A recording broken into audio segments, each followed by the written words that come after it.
मंडळी ठरलं तर मग या मालिकेचा आजचा म्हणजेच 20 एप्रिलचा रिव्ह्यू तुम्ही ऐकत आहात. प्रेक्षकांनो, आजचा रिव्ह्यू खूपच जबरदस्त दाखवलाय, खरंच जबरदस्त दाखवलाय. बघत राहा शेवटपर्यंत. आज जरा माझंच लक्ष 10-15 मिनिटं उशिरा गेलं दिसतं एपिसोड आल्यावर, पण छान दाखवलाय बरं का एपिसोड प्रेक्षकांनो. सायली सुरुवातीला अर्जुनसाठी डब्बा भरत असते तेव्हा प्रतिमा आत्या येतात आणि विचारतात, काय ग बेटा, डब्बा घेऊन जातेस का अर्जुनला? बरं झालं बाई, रोज त्याला घरचं जेवण मिळतं. सायली म्हणते, नाही आत्या, एवढं कुठे त्यांचं नशीब आहे. आज चैतन्य भाऊजीने परवानगी काढलीये खास म्हणून घेऊन चाललीये जेवण. अश्विन म्हणतो, मी येऊ का ग वहिनी तुझ्या बरोबर? सायली म्हणते, नको राहू त्यात अश्विन भाऊजी, मी जाते आता. पण कदाचित तुम्हाला नंतर आई बाबांना घेऊन जावंच लागेल हं, कारण आईंना खूप भेटायचे इच्छा आहे यांना, त्या ऐकत नाहीयेत, हट्ट करतायत. अस्मिता म्हणते, हो ना, मम्मा डॅड दोघांनाही घेऊन जावं लागेल अर्जुनच्या भेटीला. अश्विन म्हणतो, ठीक आहे वहिनी, तू जा पुढे, मी घेऊन येईल मम्माला. मग सायली जाते बरं का पुढे अर्जुनसाठी डबा घेऊन, आणि मग कल्पनाताई पण पोहोचतात जेलमध्ये आणि त्या बिचाऱ्या खूप रडतात. आज मैपत आणि नागराजला पण कळलंय बरं का प्रेक्षकांनो की शांता मावशीचा खून झालाय. इकडे हा इन्स्पेक्टर पाटकर अर्जुनची चौकशी करत असतो. अर्जुन म्हणत असतो, काय इन्स्पेक्टर, पोस्टमॉर्टमच्या रिपोर्टमध्ये पण तुम्हाला काही ठोस सापडलेलं नाहीये माझ्याबद्दलचे पुरावे? सापडलंय का? नाही सापडलं ना? काय हो, तुमच्या चेहऱ्यावरनच कळतंय. इन्स्पेक्टर पाटकर, तुम्ही अंधारात तीर मारतायत, मला अडकवण्याचा प्रयत्न करताय तुम्ही, पण ते तुम्हाला जमणार नाहीये. अर्जुन, मी आहे बरं का, तुम्ही नाही. इन्स्पेक्टर पाटकर, तुम्ही विसरतायत की मी निर्दोष आहे, दोषी नाहीये. आपली सिस्टीम कधीच निर्दोष लोकांना शिक्षा करत नाही. त्यावरती हा पाटकर म्हणतो, तू दोषी आहेस, तूच खून केलायस. तू जेव्हा जेव्हा खून झाला तेव्हा तू घरी नव्हतास हे तू सांगितलंस. तू तेव्हा आईस्क्रीम खायला गेला होतास ना सुभेदार तुझ्या बायको बरोबर? हे खरं आहे का खोटं आहे? खरं सांग, खरं आहे का हे? अर्जुन म्हणतो, अरे बाबा इन्स्पेक्टर पाटकर, तो जो खून आहे ना 10-11च्या दरम्यान झाला असेल ना, तर मी सहज सिद्ध करू शकतो. ज्या आईस्क्रीम पार्लरमध्ये मी आणि माझी बायको गेलो होतो ना आईस्क्रीम खायला, तिथे जाऊ शकता की तुम्ही त्या पार्लरमध्ये. तिकडच्या मॅनेजरची साक्ष घ्या, तिकडे सीसी कॅमेरे असतीलच ना, आणि तुम्हाला बघून तर ते फुटेज देऊन टाकतील की पटकन. जा जा चेक करा हा पाटकर. 10-11च्या दरम्यान मी खून केलेला नाहीये पाटकर, हे सहज मी सिद्ध करू शकतो इन्स्पेक्टर. पाटकर मनात विचार करतो, मी कितीही वेडेवाकडे प्रश्न विचारले तरी हा माणूस खूप हुशार आहे, हा माझ्या प्रश्नांमध्ये फसणार नाहीये. आणि मग मोठ्याने ओरडतो, हवलदार याला आत टाका रे. उगाच अर्जुनला त्रास द्यायचा प्रयत्न करतोय बरं का प्रेक्षकांनो. त्यालाही माहितीये की अर्जुन एक प्रामाणिक वकील आहे आणि तो या खुनाच्या केसमध्ये फसणं अशक्य आहे, पण तरी उगाच वायफळ प्रयत्न करतोय हा इन्स्पेक्टर असं म्हणायला हरकत नाहीये. असो, त्याला जे काम दिले ते करतोय बिचारा. आता इथे बघा हा नागराज, मोहिपत आणि या सचिनचा सीन दाखवलाय. सचिन कोणाला ओळखू येऊ नये म्हणून काळे कपडे घालून गेलाय बरं का. तिथे त्याने हुडी घातली आहे आणि तोंडाला पण काळं बांधलेलं आहे. आता तिथे तो वकिलाला पण घेऊन आलाय. महिपतसाठी जो वकील त्याने निवडलाय ना, त्याच्या मुलीला किडनॅप केलं तोच हा वकील. आता तो वकील म्हणतो, महिपत साहेब, काय काय प्रॉब्लेम येतील केसमध्ये ते कळते ना तुम्हाला? त्यावर महिपत म्हणतो, हा आलंय माझ्या लक्षात, सगळं लक्षात आलंय.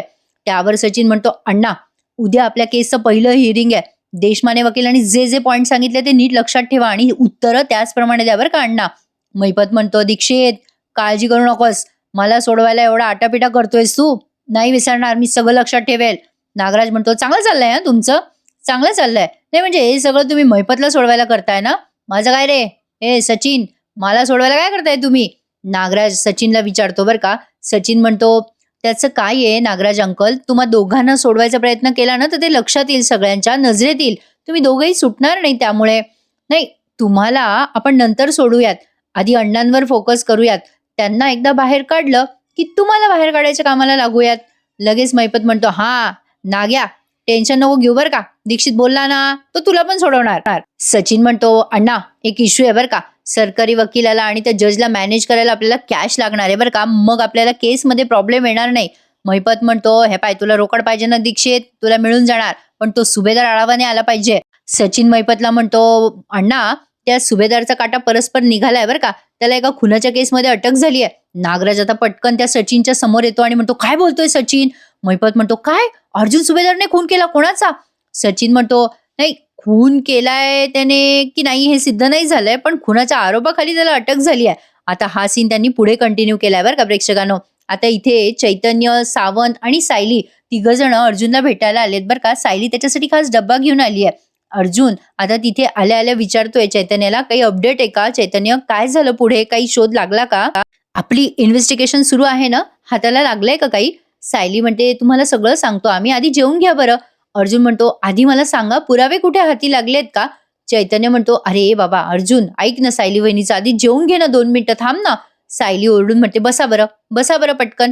सायली ना प्रेक्षकांनो एकदम समोरासमोर त्यांनी दाखवलेली नाहीये. जरा साईडला उभी आहे बरं का सायली. तिच्या हातामध्ये डब्बा दिसतोय बघा. सायली अर्जुनला आग्रह करून खाली बसवते आणि त्याला डब्यातलं जेवण वाढते. अर्जुन खूप भावूक झालेला दाखवलाय बरं का प्रेक्षकांनो. विचार करा म्हणजे जे लोकं बिचारे निर्दोष असतात, ते जे जेलमध्ये जातात त्यांना किती त्रास सहन करावा लागतो. अर्जुन ते जेवण अगदी प्रेमाने जेवतो आणि त्याला खूप चांगलं वाटतं घरचं जेवण जेवल्यावर आणि घरच्या जेवणाची किंमतही कळते म्हणा. असो.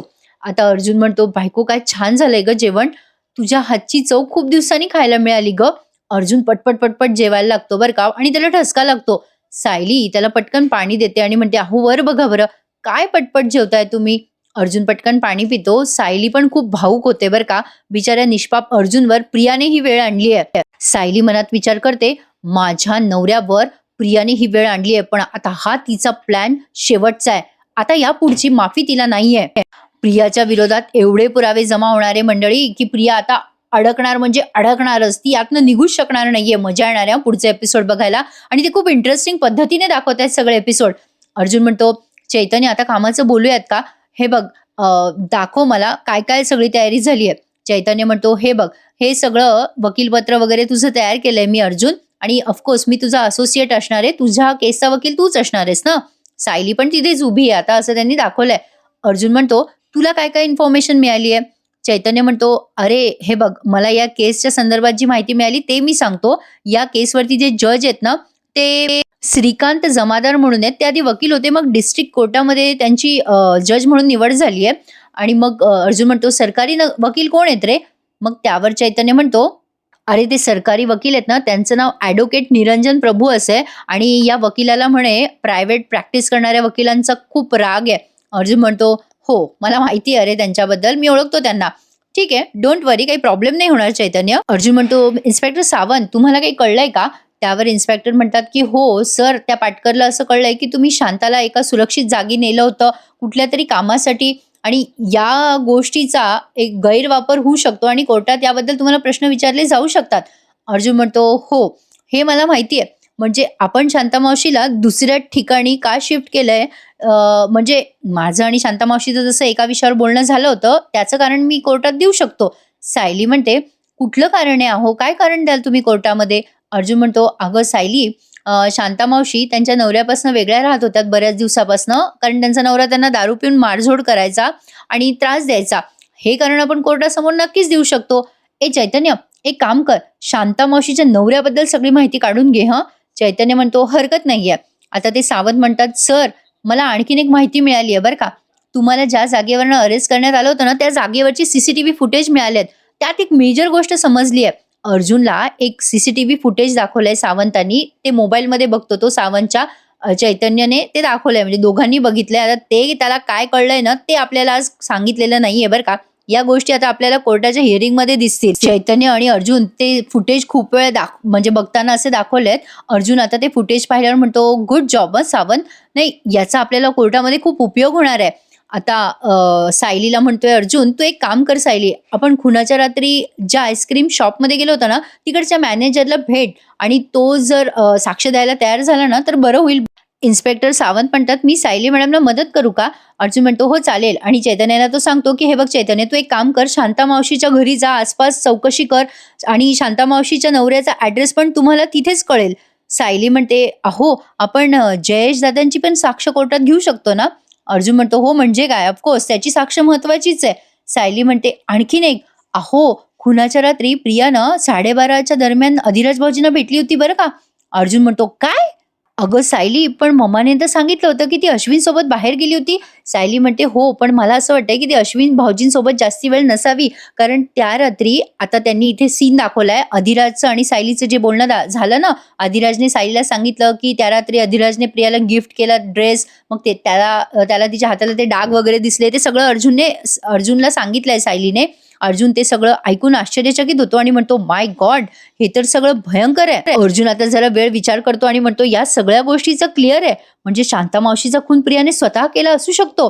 हे सगळं म्हणजे आता यांना क्लिअर झालंय बरं का प्रेक्षकांनो. फक्त आता यांना पुरावे शोधायचे आहेत आणि मला नाही वाटत पुरावे शोधण्यासाठी यांना जास्ती काळ लागेल, कारण पुढे पटापट पुरावे हाताशी लागणार आहेत बघा यांच्या. हा आता पुढचा सीन घेतलाय सचिन, नागराज आणि महिपतचा. सचिन म्हणत असतो शांता नावाच्या बाईचा खून झालाय. नागराज म्हणतो शांता? अरे महिपत, शांता माहितीये की आम्हाला? मग आता म्हणजे या अर्जुनने खून केला असेल? नाही नाही, अर्जुन खून करणं शक्यच नाहीये. दुसरी कोणी खून केला असेल आणि आळ त्याच्यावर आला असेल कदाचित. अरे कोणाची एवढी हिंमत झाली रे त्या शांताचा खून करायची? सचिन म्हणतो माझी 100% खात्री आहे की हे काम प्रियाचंच आहे. नाही, अर्जुन आणि सायली हात धुवून तिच्या मागे लागलेले आहेत. त्यामुळे प्रियाने जो ऍक्सिडेंट घडवण्याचा केविलवाणा प्रयत्न केला होता ना, हा सगळा प्लॅन केल्यावरती दुसरा प्लॅन करणारच होती. महिपत म्हणतो दीक्षित, तू तर सेम आमच्यासारखा विचार करायला लागला रे. प्रियाचं डोसकं कसं चालू शकतं हे तुला पण कळायला लागलं तर. आधी आपल्याला चिचुंद्री वाटत होती रे ती, आता ही तर मगर निघाली, मगर. नागराज म्हणतो ए महिपत, ती आपल्याला पण नडू शकते बरं का. नाही म्हणजे ती आपल्याला नडू शकते तर अर्जुन सायलीला कसंही रोखू शकते. त्यावर सचिन म्हणतो अण्णा, अर्जुन जेलमध्ये असेपर्यंत आपण संधी साधायलाच हवी. ही केस आपण पटकन आणि झपाट्याने पुढे न्यायला हवी. तुमची सुटका लवकरात लवकर झाली पाहिजे अण्णा. सचिन फक्त महिपतच्या सुटकेवर फोकस करतोय बरं का प्रेक्षकांनो. मला नाही वाटत ते नागराजला जेलमधून सोडवतील. तशीच वेळ आली, काही ट्विस्ट थ्रिलर समोर आणायचं असेल तर सोडवतील नागराजला, पण सध्या तरी ते महिपतवर फोकस करतायत. आजचा एपिसोड खूप मोठा आहे बरं का प्रेक्षकांनो. सोमवार ते शुक्रवार आता आपल्याला अजून मोठे एपिसोड बघायचेत आणि मग सोमवारी म्हणजे पुढच्या सोमवारपासून बाईचा आशीर्वाद, बाई तुझा आशीर्वाद नावाची नवीन मालिका येणार आहे. असो, आता पुढचा सीन आपण बघतोय सायलीचा. सायली म्हणते प्रियाने हा खून केला असूच शकतो. प्रिया हे नक्कीच करू शकते. चैतन्य म्हणतो मी एक काम करू का अर्जुन, प्रियानेच खून केलाय असं अज्युम करून मी पुढचे पुरावे गोळा करू का? अर्जुन म्हणतो थांब चैतन्य, पहिलं आपलं एम काय आहे, मी खून केला नाहीये हे सिद्ध करणं, आणि त्यानंतर मी जर खून नसेल केला तर कोणी केला, त्यानंतरची स्टेप आहे रे. मग आपण सगळे पुरावे गोळा करूयात. प्रियाच्या विरोधात सगळे पुरावे आपण गोळा करूयात. आपल्याला हवे ते कॉन्क्रीट पुरावे मिळाले तर मी आपोआप निर्दोष सुटेलच. सावंत म्हणतो सर काळजी नका करू, तुम्हाला निर्दोष सिद्ध करण्यासाठी आम्ही पूर्ण प्रयत्न करू. अर्जुन म्हणतो हो, मला माहिती आहे, म्हणजे आता मीच माझी केस लढतोय म्हटल्यावरती मला माहितीच आहे की मी निर्दोष आहे. फक्त मला आता हे सिद्ध करायचंय, माझा क्लायंट निर्दोष आहे हे मला 100% माहिती आहे. चला, आता मला प्रत्येक गोष्टीकडे बारीक लक्ष द्यावं लागेल. तेवढ्यात आता अर्जुनला मदत करणारा कॉन्स्टेबल आहे ना तिथे पोलीस स्टेशनमध्ये, तो येतो आणि म्हणतो सर एक गडबड आहे. मगासपासून मी आतमध्ये यायचा प्रयत्न करत होतो पण मला संधी नाही मिळाली. सावंत म्हणतात काय झालं रे? हे कॉन्स्टेबल अर्जुन आणि सावंतला आणि चैतन्याला सगळ्यांना सांगतात की तो जो इन्स्पेक्टर पाटकर आहे ना, जो अर्जुनला त्रास देतोय, त्याने एका कॉन्स्टेबलला अर्जुनचं बोलणं ऐकण्यासाठी, अर्जुन जिथे बसलाय ना, ज्या रूम मध्ये बसलाय त्या टेबलच्या खाली एक कॅमेरा म्हणजे एक मोबाईल लपवायला सांगितलेला असतो आणि हे सगळं ते कॉन्स्टेबल ऐकतात आणि ही माहिती आता अर्जुन पर्यंत ते पुरवतात. अर्जुन काय काय पुरावे गोळा करतोय, काय काय स्वतःला सिद्ध करण्यासाठी पुरावे गोळा करतोय, हे सगळं आपण समजून घेऊ आणि त्याला अडचणीत आणू. हे सगळं त्या कॉन्स्टेबलने अर्जुनला सांगितलंय. अर्जुन ते सगळं ऐकतो आणि म्हणतो काय? आता त्याने पटकन त्या टेबलच्या खाली बघितलं तर खरंच की एक मोबाईल चिटकवलेला असतो टेबलच्या खाली. सावंत अर्जुनने मिळून तो मोबाईल बाहेर काढलाय बरं का. अर्जुन म्हणतो inspector Sawant thank you so much, आणि कॉन्स्टेबलला पण थँक्यू म्हणतो अर्जुन. सायली म्हणते एखाद्या वरिष्ठ अधिकाऱ्याने अशा पद्धतीने वागणं किती चुकीचं आहे. थांबा, मी आत्ताच जाते आणि जाब विचारते त्यांना. अर्जुन म्हणतो थांब सायली, आता काहीही असं करू नकोस, आपण असं करायला नकोय सध्या. हे बघा सावंत, हा फोन तुमच्याकडे ठेवा, म्हणजे पुरावा म्हणून आपण कोर्टात दाखवूयात. आणि चैतन्य, या फोन मधलं सिम कार्ड कोणाच्या नावाने रजिस्टर आहे ते बघ आणि फोनमध्ये जे काही आहे त्याचा शोध लाव. आपण हे सगळं कोर्टात सिद्ध करूयात. आणि कॉन्स्टेबल थँक्यू सो मच. तेवढ्यात दुसरा कॉन्स्टेबल येतो आणि म्हणतो तुमची वेळ संपली आहे बरं का. आता तेवढ्यात चैतन्य म्हणतो निघतो हा अर्जुन, चल काळजी घे. अर्जुन आता सायलीला पण बाय करतो. मग सायली पण निघून जाते आणि जाताना म्हणते अहो लवकर परत या हं घरी, खात्री आहे माझी तुम्ही लवकर परत घरी याल. अर्जुन म्हणतो हो सायली, निर्दोष व्यक्तीला जास्ती दिवस जेलमध्ये कोणीच अडकून ठेवू शकत नाही, माहिती आहे ना तुला. सायली म्हणते हो अहो येते हं. सायली आता डब्बा घेऊन निघून गेली आहे आणि आता अर्जुन बाहेर गेल्यानंतर तो जो दुसरा कॉन्स्टेबल आलाय ना, त्याने त्या टेबलाच्या खाली शोध घेतलाय तो मोबाईल सापडतो का, पण तो मोबाईल तिथून गायब झालेला असतो. त्यामुळे त्या कॉन्स्टेबलला कळतं की अर्जुनला आधीच माहिती मिळाली आहे. पोलीस स्टेशनमध्ये अर्जुनला कोणीतरी माहिती पुरवतंय हे आता इन्स्पेक्टर पाटकरला पण लवकरच कळेल.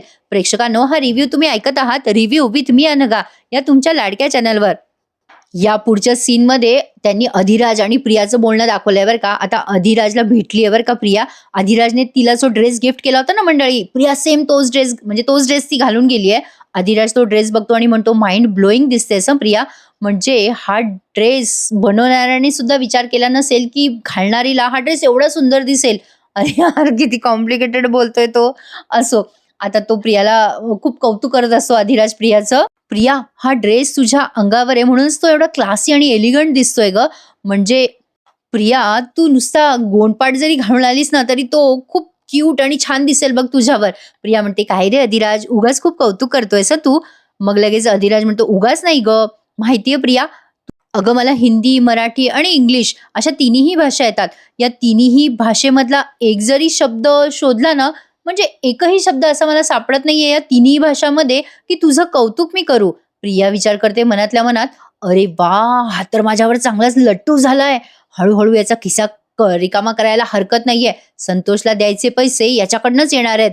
आता हा अधिराज म्हणतो, "काय झालं प्रिया? कसला विचार करतेस?" प्रिया त्याला म्हणते, "कधी-कधी ना अधिराज, मला असं वाटतं, की माझं आयुष्य खूप कादंबरीसारखं आहे रे. मला वाटतं मी खूप हुशार आहे, माझ्या आयुष्यात आनंद आहे आणि कधी-कधी असं वाटतं, काय ही परिस्थिती? माझ्या आयुष्यात आनंद नाही तर फक्त दुःखच आहे." मग तो अधिराज म्हणतो, "काय झालं प्रिया? काही प्रॉब्लेम आहे का घरी?" लगेच प्रिया त्याला गुंडाळायला लागते. "आईचं ऑपरेशन आहे रे. माझ्या बहिणीच्या परीक्षेची फी द्यायची आहे.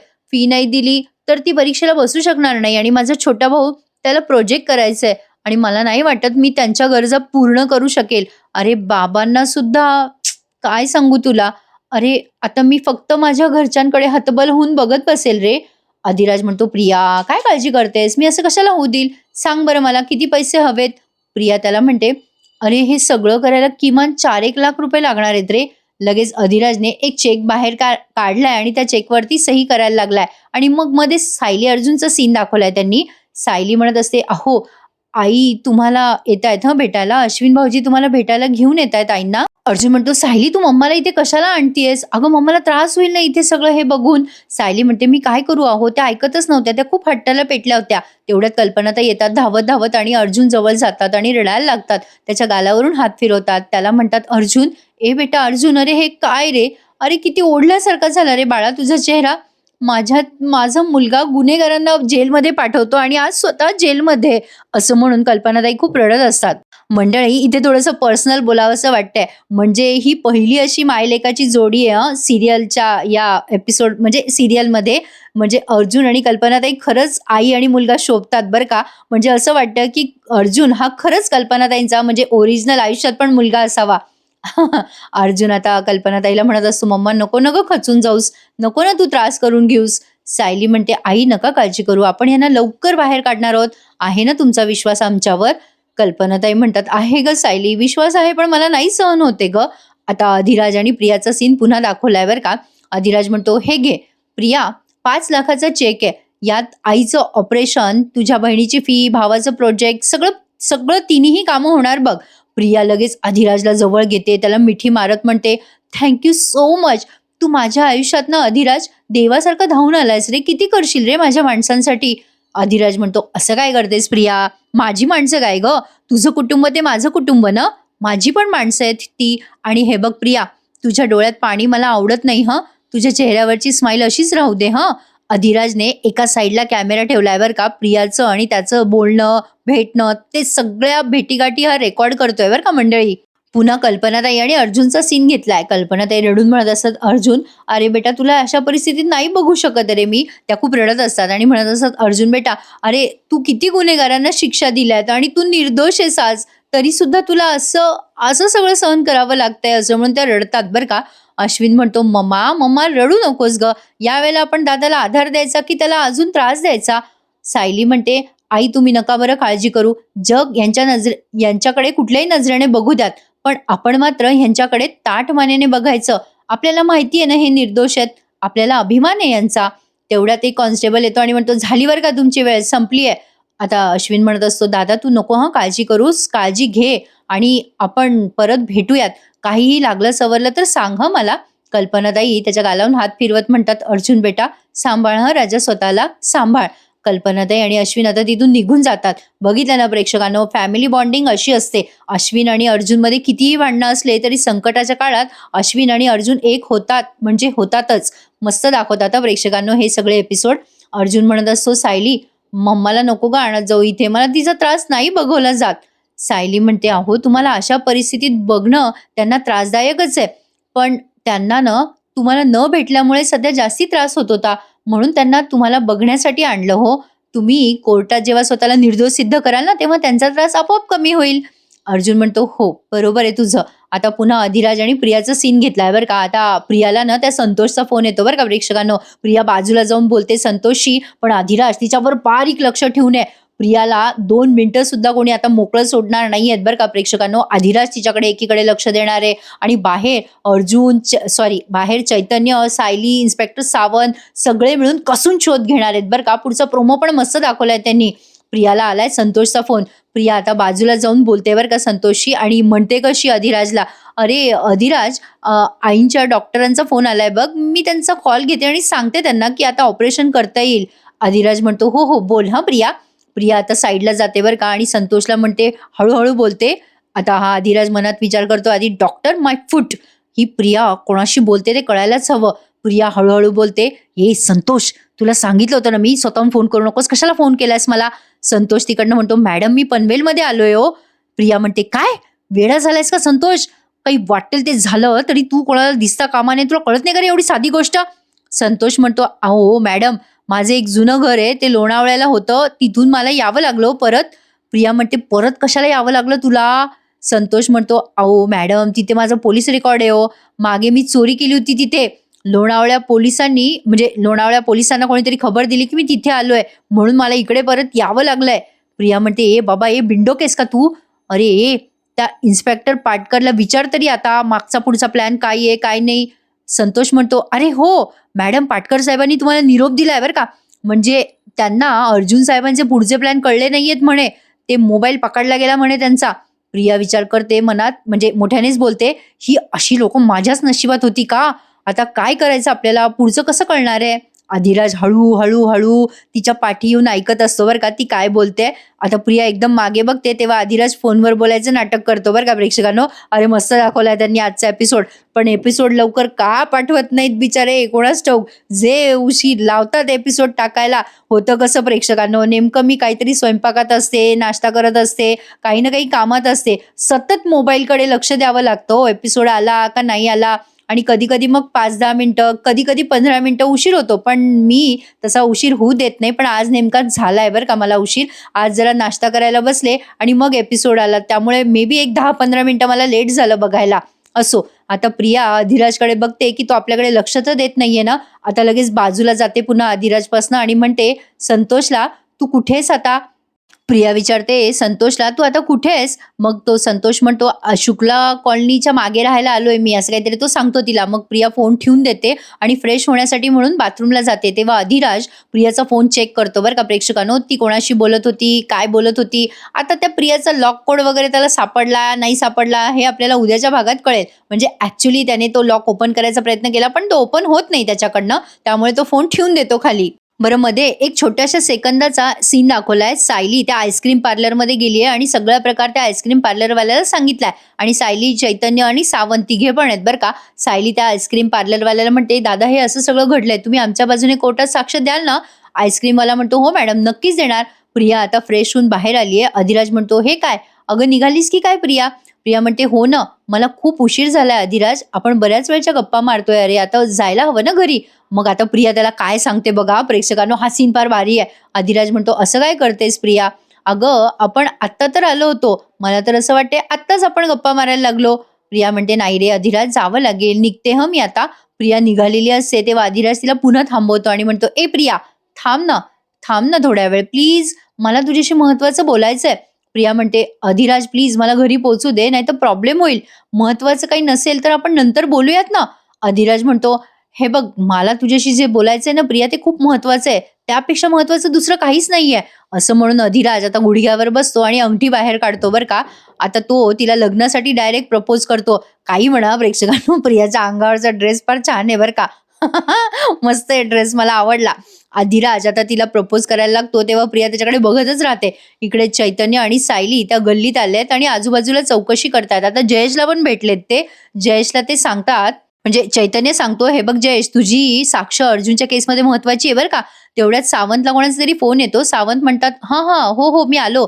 आता चैतन्याला सांगतात ते, "चैतन्य सर, मला जावं लागेल पोलिस स्टेशनला." मग चैतन्य म्हणतो, "ठीक आहे. मी आणि सायली वहिनी शांता मावशीच्या घराजवळ चौकशी करतो." आणि पुन्हा अधिराज आणि प्रियाचा सीन घेतलाय. अधिराज प्रियाला म्हणतो, की "ऐक ना प्रिया, माझं तुझ्यावरती खूप प्रेम आहे गं. दिवस आणि रात्र मी तुझाच विचार करत असतो." स्वतःच्या कुटुंबासाठी धडपडणारी प्रिया, स्वतःच्या कुटुंबाला जीव लावणारी ही गोड गोड स्वभावाची प्रिया, खूप खूप सुंदर दिसणारी ही प्रिया मला माझ्या आयुष्यात हवी आहे. प्रिया, माझ्याशी लग्न करशील का गं?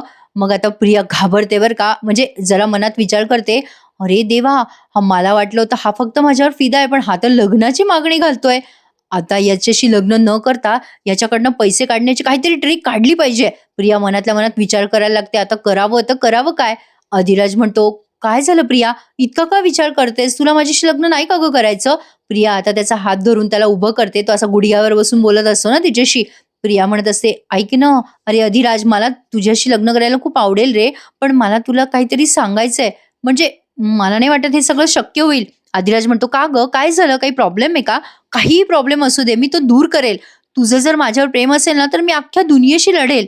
प्रिया म्हणते, "आहे रे माझं तुझ्यावर प्रेम, खूप प्रेम आहे, पण पण अरे." अधिराज म्हणतो, "पण काय गं?" प्रिया त्याला काय बंडल मारते बघा. प्रिया म्हणते, "अरे माझं आधीच लग्न झालंय रे." आणि मध्येच पुन्हा सायली आणि चैतन्याचा सीन घेतलाय. पुढे दाखवलाय कंटिन्यू सीन बघा प्रेक्षकांनो. आजच्या या एपिसोडला लाईक करायला विसरू नका. आता या ज्या बाईने माहिती दिली होती ना अर्जुनला, ते नोटीस लागल्याची त्या बाईकडे आली आहे सायली. त्या बाईला सॉरी गडबडून जाते माझी बोलताना. सायली त्या बाईला विचारते, "शांता मावशीचा नवरा कुठे राहतो?" मग ती बाई म्हणते, "अहो ती मागची वस्ती आहे ना, त्या तळ्याजवळ राहतो बघा." मग चैतन्य म्हणतो, "मला ॲड्रेस पाठवता का त्यांचा? प्लीज मी नंबर देतो तुम्हाला माझा." ती बाई मग चैतन्याला ॲड्रेस देते शांता मावशीच्या नवऱ्याच्या घरचा. आता चैतन्य आणि सायली तिकडे पण जातात. आता इकडे अधिराजला धक्काच बसला. प्रिया म्हणते, "माझं लग्न झालंय रे." आता हा अधिराज म्हणतो, "काय? मग तू मला आधी का नाही सांगितलंस?" प्रिया म्हणते, "कुठल्या तोंडाने सांगू रे तुला अधिराज? माझा नवरा दारू पिऊन मला मारझोड करतो रे." "अरे आमचं अरेंज मॅरेज झालं होतं रे. माझ्या आई-वडिलांना तेव्हा वाटलं, की घरातलं एक खाणारं तोंड कमी होईल. म्हणून म्हणजे माझ्या आई-वडिलांनी लग्न लावलं रे. माझ्या नवऱ्याने सांगितलं होतं, की त्याला चांगली नोकरी आहे, पण तो काहीच करत नाही रे अधिराज. आता तर तो माझ्याच पैशावर जगतो रे. माझ्या आई-वडिलांशी तो चांगलं पण वागत नाही. मला कधी एकदा त्याला सोडू आणि कधी नाही असं झालंय रे. मी काय करू? मी काही करू शकत नाहीये रे." मग अधिराज म्हणतो, "काही का करू शकत नाहीस तू? अगं घटस्फोट घे त्याच्यापासनं." प्रिया म्हणते, "घटस्फोट घेऊन कुठे जाऊ? माझ्या आई-वडिलांवर ओझं होऊ का?" काय बंडल मारते बघा ना ही. प्रिया पुढे म्हणते, "मी जर तिकडे राहिले तर त्यांना ते सहन नाही होणार रे आणि त्यांचा खर्च, माझा खर्च त्यांना नाही झेपणार रे." अधिराज म्हणतो, "मी आहे ना प्रिया, मी आहे. मी तुला कधीच एकटं पडू देणार नाही. तुझा नवरा जर तुला इतकं छळत असेल ना, तर प्रिया तू घटस्फोट घे. अगं माझ्याशी लग्न कर ना तू." प्रिया म्हणते, "खरंच का रे अधिराज, तू देशील का रे मला आयुष्यभराची साथ?" अधिराज म्हणतो, "हो प्रिया, नक्कीच. मी आयुष्यभराची साथ देईल तुला." अधिराज आता मनात विचार करतो, "अरे बापरे! ही मुलगी एवढं टोकाचं खोटं बोलूच कसं शकते? हिला थोडी पण लाज नाहीये का?" आणि लगेच पुढचा सीन सायली आणि चैतन्याचा घेतलाय. सायली आणि चैतन्य शांता मावशीच्या नवऱ्याच्या घरी पोहोचलेत. आता ते दरवाजा वाजवतात, तर तो दरवाजा उघडाच असतो बरं का. चैतन्य म्हणतो, "वहिनी दरवाजा उघडाच आहे." दोघे जण दरवाजा उघडतात तर काय, काहीतरी त्यांना विचित्र असं दिसलंय. आता ते सगळं काय दिसलंय हे आपल्याला उद्याच्या भागात बघायला मिळणार आहे बरं का मंडळी. आजचा हा भाग इथेच संपलाय. कसा वाटला तुम्हाला आजचा हा भाग? कमेंटमध्ये नक्की कळवा. आणि हो, जाता जाता पुढचा प्रोमो बघून जा, जो फार भारी दाखवलाय त्यांनी. चैतन्यने इन्स्पेक्टर सावंतला निरोप पाठवलाय, की शांता मावशीचा नवरा सापडला आणि इन्स्पेक्टर सावंतने तो अर्जुनपर्यंत पोहोचवलाय. ते सांगतात, की "सर, शांता मावशीच्या नवऱ्याचा ॲड्रेस मिळाला आणि तो नवराही सापडलाय." अर्जुन म्हणतो, "ग्रेट. आता आपल्याला पुढे बरंच काही करता येईल." इकडे अधिराज प्रियाचा पाठलाग करत असतो आणि सायलीला कळवतो, की प्रियाचा पाठलाग करताना ती अचानक गायब झाली. सायली म्हणते, "अधिराज भाऊजी, तुम्ही जे काही काम करताय ना, ते व्यवस्थित करा. तुम्ही असंच तिच्यावर लक्ष ठेवा. ही जी लपवाछपवी ती करत आहे ना, ती नक्की शांता मावशीच्या खुनाच्या संदर्भातच असणार." प्रियाला अधिराजवर संशय येईल का प्रेक्षकांनो? काय वाटतं तुम्हाला? आम्हाला कमेंटमध्ये नक्की कळवा. अर्जुन आता येणाऱ्या भागांमध्ये स्वतःला निर्दोष सिद्ध करणार आहे. मजा येणार आहे सगळे एपिसोड बघायला. आजचा असा होता एपिसोड रिव्ह्यू. कसा वाटला आम्हाला नक्की कळवा. आणि नेहमीप्रमाणे आपल्या चॅनलला लाईक, शेअर आणि सबस्क्राईब करायला विसरू नका. काळजी घ्या स्वतःची. उद्या पुन्हा भेटूयात. तोपर्यंत टेक केअर. धन्यवाद.